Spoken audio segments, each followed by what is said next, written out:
முன்னாள் முதல்வர் திராவிட முன்னேற்ற கழக தலைவர் முத்தமிழறிஞர் கலைஞர் மு. கருணாநிதி அவர்களின் 6ஆம் ஆண்டு நினைவு தினத்தை முன்னிட்டு தமிழ்நாடு முழுவதும் நினைவேந்தல் நிகழ்வுகள் நடைபெற்று வருகின்றன.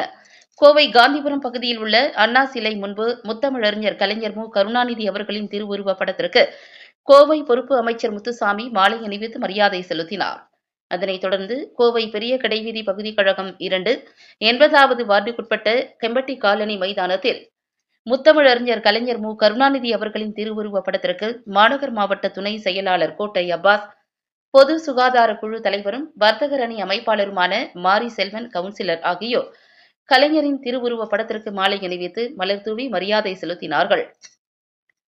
உடன் வார்டு செயலாளர் தங்கவேலன், பகுதி கழக துணை செயலாளர்கள் பழக்கடை முத்துமுருகன், என். ஜே. முருகேஷ் மற்றும் கழக நிர்வாகிகள் உட்பட ஏராளமானோர் கலந்து கொண்டனர்.